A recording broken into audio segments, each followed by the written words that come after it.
Hello everyone, welcome to our channel Dive to Learn. My name is Diksha Saraswat and I have qualified UGC NET JRF and ICAR JRF SR exam. And today we are going to start our special video series, जो कि हमारा एक quiz series होने वाला है, पूरा video series. और ये यूज़फुल है NTA UGC NET JRF TGT PGT और GIC lecturer UPSC GIC lecturer के होम साइंस एग्ज़ाम के लिए और other assistant professor home science exams के लिए ये यूज़फुल होने वाला है। और हम जो ये क्विज़ कर रहे हैं, ये पहले क्विज़ टेलीग्राम पर हो चुका है, आज इसका एक्सप्लेनेशन वीडियो है। तो अगर आप लोगों को ये क्विज़ अटेम्प्ट करना है तो आप हमारा टेलीग्राम चैनल ज्वाइन कर सकते हैं और डिस्क्रिप्शन बॉक्स में मैंने लिंक दिया है। इसके अलावा आप हमारा डाइव टू लर्न ऐप भी डाउनलोड कर सकते हैं। वहाँ पे आपको पेपर 1 एंड पेपर 2 दोनों के मॉक टेस्ट मिलेंगे। बहुत सारे MCQs हैं, आप अटेम्प्ट कर सकते हैं और वो आपके लिए बहुत यूज़फुल होने वाले हैं। So without wasting any time continue करते हैं हमारी वीडियो। तो हमारा फर्स्ट क्वेश्चन है, which of the following is not a non caloric sweetener? First is saccharin, second Honey, third stevia, fourth aspartame. तो ये जो तीनों हमारे सैकरीन, स्टीविया और एस्पार्टेम हैं, ये आर्टिफिशियल शुगर हैं और ये इनमें कैलोरी नहीं होती है, ज़ीरो कैलोरी होती है। बाकी इसके अलावा जो हनी है उसमें कैलोरी होती है। तो हमारा इसका राइट आंसर होगा हनी। सो नेक्स्ट क्वेश्चन हमारा है, process in which solids are crystallize under control temperature conditions. तो पहले हमारा ऑप्शन है विंटराइजेशन, हाइड्रोजनेशन, इंटरेस्टिफिकेशन और होमोजेनाइजेशन। तो इसमें से जो होमोजेनाइजेशन है वो मिल्क में होता है और इसका तो इसे क्रिस्टलाइजेशन से इसका कोई लेना देना नहीं है। पहला हमारा विंटराइजेशन है, तो इससे आप गैस कर सकते हो कि इसमें टेम्परेचर को कूल डाउन किया जाता है, तो ये प्रोसेस हमारा हो सकता है। बाकी दूसरा हमारा हाइड्रोजनेशन है। हाइड्रोजनेशन का मतलब होता है जो ऑयल्स होते हैं उनमें हाइड्रोजन ऐड किया जाता है उनके स्ट्रक्चर में। तीसरा हमारा इंटरेस्टिफिकेशन है, इसमें एस्टर बॉन्ड्स को हम मॉडिफाई करते हैं। तो हमारे इसका राइट आंसर विंटराइजेशन होगा। तो जान लेते हैं विंटराइजेशन क्या होता है। सबसे The process of oil wax triglyceride to move their melting point at low temperature is winterization. So जो हमारे ऑयल वैक्स और ट्राइग्लिसराइड होते हैं उनके मेल्टिंग पॉइंट को हम लो टेम्परेचर पे लेकर आते हैं, वो प्रोसेस हमारा विंटराइजेशन होता है। Basically it is a thermomechanical process in which solids are crystallized under controlled temperature conditions, generally used in oil refining such as sunflower oil contains wax। तो ये हमारा एक तरह से ऑयल रिफाइनिंग टेक्निक्स में यूज़ होता है। ये जो हमारा विंटराइजेशन है, इसमें पहले ऑयल को कूल डाउन कर दिया जाता है। तो जब वो क्रिस्टलाइज हो जाता है उसका स्ट्रक्चर, तो उसमें से हमें इम्प्योरिटीज़ को निकालने में आसानी होती है। इस प्रोसेस को डीवैक्सिंग भी बोलते हैं। नेक्स्ट है हमारा, which of these reaction changes the unsaturated fatty acids either to saturated or trans unsaturated। So options हैं हाइड्रोजनेशन, विंटराइजेशन, फ्रैक्शनेशन एंड प्रेसिंग। तो हाइड्रोजनेशन अभी मैंने बताया था, हाइड्रोजनेशन होता है उसमें हम डबल बॉन्ड्स को की जो अमाउंट है उसे रिड्यूस करते हैं, उसमें हाइड्रोजन ऐड करते हैं उसके स्ट्रक्चर में। तो ये प्रोसेस होती है अनसेचुरेटेड फैटी एसिड से सेचुरेटेड बनाने की। तो यही हमारा हाइड्रोजनेशन इसका आंसर होगा। विंटराइजेशन हमने डिस्कस कर लिया है। फ्रैक्शनेशन होता है फैटी एसिड्स का फ्रैक्शन करना, और प्रेसिंग हमारा ऑयल रिफाइनिंग में यूज़ होता है। तो हाइड्रोजनेशन को और डिटेल में जान लेते हैं। Hydrogenation or the addition of hydrogen to the double bonds allows the processor to modify the properties by removing the double bonds। तो उसके जो हमारा ऑयल या फैट है उसमें अनसेचुरेटेड फैटी एसिड्स में डबल बॉन्ड्स होते हैं। उन डबल बॉन्ड्स को या तो उनके अमाउंट कैसे रिड्यूस होगी, क्योंकि उसमें से कुछ डबल बॉन्ड निकाल दिए जाएंगे। तो ये प्रोसेस पूरा होता है hydrogenation. The process of hydrogenation adds hydrogen atoms to oil. It will reduce the number of unsaturated fatty acids and increase the number of saturated fatty acids in the oil. Next, we have which of the following is or are mode of non-enzymatic browning in food? First, caramelization. Second, Maillard reaction. Third, ascorbic acid reaction. Fourth, all of these. So, answer होगा all of these. Because इसमें सारे ही जो reactions का जो result है वो browning में भले ही होता है, बट ये सारे ही नॉन एंजाइमेटिक हैं। कैरेमलाइजेशन को जान लेते हैं। तो कैरेमलाइजेशन क्या है? Is the oxidation of sugar that creates intense flavours and non enzymatic browning. तो कैरेमलाइजेशन क्या होता है? शुगर का ऑक्सीडेशन करते हैं, जिससे क्या होता है उसका सारा मॉइस्चर निकल जाता है, एक तरह से थोड़ा बर्न हो जाता है शुगर जब वो कैरेमलाइजेशन होना स्टार्ट होता है। सेकंड हमारा मेलार्ड रिएक्शन है। ये क्या है? Is an organic chemical reaction in which reducing sugars react with amino acids to form a complex mixture of compounds. तो जो ये मेलार्ड रिएक्शन है वो किसके बीच में होती है? अमीनो एसिड्स और रिड्यूसिंग शुगर्स के बीच में। फिर और इसका रिजल्ट भी ब्राउनिंग होता है। थर्ड हमारा है ब्राउनिंग ऑफ एस्कॉर्बिक एसिड। तो ये कब होती है?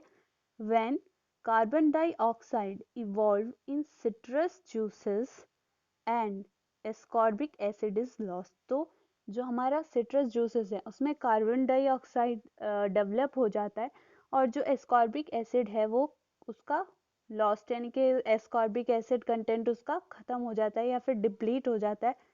तब सिट्रस जूसेस का कलर डार्क हो जाता है और इसमें ये रिजल्ट होता है एस्कॉर्बिक एसिड के कम होने का। तो ये इसमें ब्राउनिंग कब होगी? जब एस्कॉर्बिक एसिड लॉस्ट हो जाता है तब। नेक्स्ट हमारा क्वेश्चन है the process that produces carbon dioxide gas in breads is shorting, evaporation, leavening process और needing.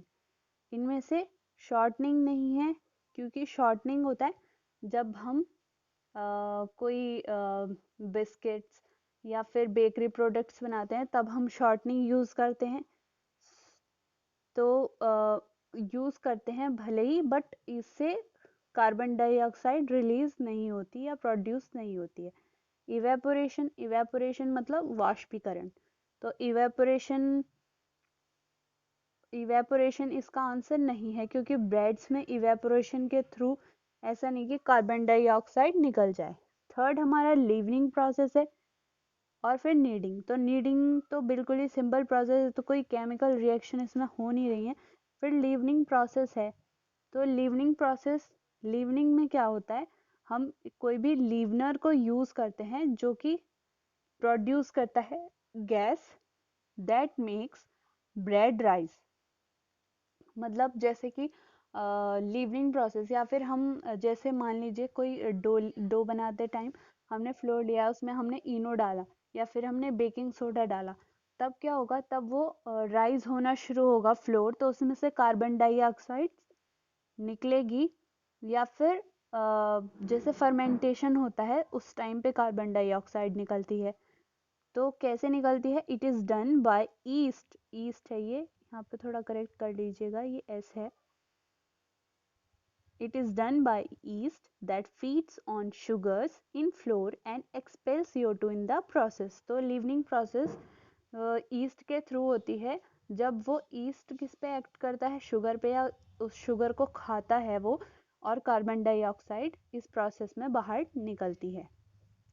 Next we have example of soft cheese is cheddar, Swiss, brick और cottage. इसमें हमारा आंसर है cottage cheese. Next The process of raising or lowering the percent of fat in milk or cream to desired standard is called enrichment, sorry, enrichment, fortification, homogenization और standardization. तो enrichment इसका answer होगा नहीं, क्योंकि इसमें हम अ, मतलब फैट तो मिल्क में ऐड करना एनरिचमेंट नहीं हुआ, क्योंकि ऑलरेडी उसमें फैट होता है। फोर्टिफिकेशन भी नहीं है इसका आंसर, होमोजेनाइजेशन भी नहीं है, और स्टैंडर्डाइजेशन है। तो स्टैंडर्डाइजेशन इसलिए है बिकॉज मैंने आपको मिल्क प्रोसेसिंग वाली वीडियो में भी बताया था कि जब भी हमें जब हम मिल्क कहीं भी प्लांट में जाता है तो वो क्या करते हैं, वो उसमें से सारा फैट कंटेंट क्रीम उसमें से निकाल लेते हैं। देन वो उन्हें जितना उसमें ऐड करना होता है, जैसे अलग अलग वेराइटी के मिल्क बनाने होते हैं, तो उसमें वो ऐड करते हैं अपनी नीड के अकॉर्डिंग, या फिर जो भी उनकी डिज़ायर है उसके अकॉर्डिंग वो उसमें अमाउंट फैट का ऐड करते हैं। तो उस प्रोसेस को हम स्टैंडर्डाइजेशन बोलते हैं। तो इसका आंसर हुआ स्टैंडर्डाइजेशन। तो standardization is the adjustment of fat and SNF यानी कि solid non fat by increasing और डिक्रीजिंग। तो ये हमारा स्टैंडर्डाइजेशन है, ये तो आपको क्लियर हो गया होगा। अब हम होमोजेनाइजेशन को भी समझ लेते हैं। The process of making a stable emulsion of milk fat and rendering the mixture homogeneous is homogenization। मतलब जब हम इमल्शन, तो आपको पता ही है ना, इमल्शन मीन्स उसके पार्टिकल्स को बहुत ही छोटा छोटा हम तोड़ देते हैं, बिल्कुल इतना एक तरह से ऐसा ब्लेंड कर देते हैं उसे कि वो बिल्कुल एक होमोजेनस सॉल्यूशन बन जाए। तो उस प्रोसेस को हम होमोजेनाइजेशन कहते हैं। और इसका रीज़न ये है कि जो हम जब होमोजेनाइजेशन उसमें कर देंगे तो वो फैट और जो मिल्क है हमारा लिक्विड, वो अलग अलग नहीं होगा। तो इसका होमोजेनाइजेशन का मेन रीज़न यही है। फिर हमारा है enrichment. Enrichment means addition of the original nutrients back into processed foods, and fortification means addition of greatly needed nutrients to foods that might not have had them in the first place. So जब हमारे original nutrients मतलब कम हो गए हैं किसी वजह से, उसमें किसी प्रोसेसिंग की वजह से, और हम उनमें वही ओरिजिनल वाले न्यूट्रिएंट्स मतलब जो पहले प्रेजेंट थे उसी अमाउंट में हम डाल रहे हैं, तो वो एनरिचमेंट हुआ। फोर्टिफिकेशन मतलब जैसे मिल्क में हम विटामिन डी का एडिशन करने लग गए हैं अब, तो वो हमारा नीडेड है, तो उसमें हम एडिशन करने लगे हैं, तो उसे हम कह रहे हैं फोर्टिफिकेशन। नेक्स्ट हमारा क्वेश्चन है, consider the following statements. Statement 1 कह रहा है हमारा, jam can not be made using pulp of more than one fruit. Statement B, acid and pectin content is more in overripe fruits than in underripe fruits. Options are A and B, both are correct. Second है A is correct but R is not. Both are incorrect. और R कह रहा है R is correct but A is not. तो हमारा ऐसा तो नहीं है कि जैम हमारा किसी एक ही फ्रूट से बन सकता है, तो ये हमारा गलत हो गया। Acid and pectin content is more in overripe fruits than in underripe fruits. Overripe fruits में एसिड कंटेंट ज़्यादा होगा नहीं, और पेक्टिन कंटेंट ज़्यादा होगा नहीं, तो ये भी हमारा गलत हुआ। तो जो हमारा अंडर राइप फ्रूट होता है ना, उसमें ज़्यादा हमारा पेक्टिन और एसिड होता है। जब जो हमारा ओवर राइप फ्रूट होता है तो उसका एसिड कंटेंट कम हो जाता है, उसमें शुगर ज़्यादा प्रेजेंट होती है। तो हमारे दोनों स्टेटमेंट इनकरेक्ट हैं, तो हमारा थर्ड वाला ऑप्शन सही हो जाएगा। Underripe fruits have more pectin and acid content than overripe fruits.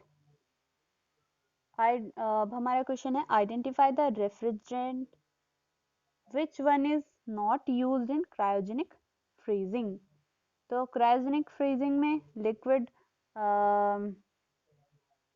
हमारे लिक्विड और लिक्विड गैसेस यूज होती हैं, और ये सब हमारे ये तीनों गैसेस इसमें यूज होती हैं। यहाँ पे नाइट्रोजन, ये सॉलिड नाइट्रोजन है जो कि लिक्विड नाइट्रोजन के इवेपोरेशन से हमें मिलती है।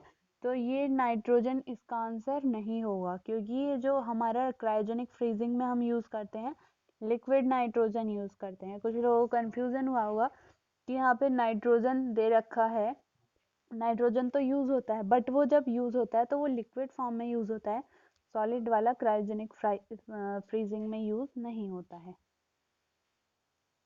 Next we have the bubbles in champagne and soda are carbon dioxide, oxygen, sulphur dioxide और नाइट्रोजन। तो हमारा carbon dioxide is the right answer. तो इसमें कोई कंफ्यूजन होना नहीं है, ऑक्सीजन नहीं होता, सल्फर डाइऑक्साइड नहीं होता और नाइट्रोजन भी नहीं होता है। तो जो भी कार्बोनेटेड बेवरेजेस होते हैं और ये शैंपेन और सोडा, इन सब में हमारा कार्बन डाइऑक्साइड से होता है जो बबल्स हमें दिखाई देते हैं। सो ये आज का हमारा, मैंने एक ही अभी पार्ट बनाया है क्योंकि 20 क्वेश्चंस थे हमारे फूड साइंस के क्विज में, और पूरा ये 20 करने में बहुत लंबा वीडियो हो जाता है, इसलिए मैंने अभी इतना ही एक्सप्लेन किया है। नेक्स्ट वीडियो में मैं रिमेनिंग 10 क्वेश्चंस को डिस्कस करूँगी। So thank you for watching, and if you liked it please press the like button and subscribe our channel. जल्दी से मिलते हैं अपने 10 क्वेश्चंस के साथ, और आप हमारा टेलीग्राम चैनल ज्वाइन कर सकते हैं जिससे कि आपको next unit food and nutrition के क्विज का पता चलेगा। जल्दी ही हम फूड एंड न्यूट्रिशन पर क्विज करने वाले हैं। सो आप जल्दी से टेलीग्राम चैनल ज्वाइन कर लीजिए। Thank you so much.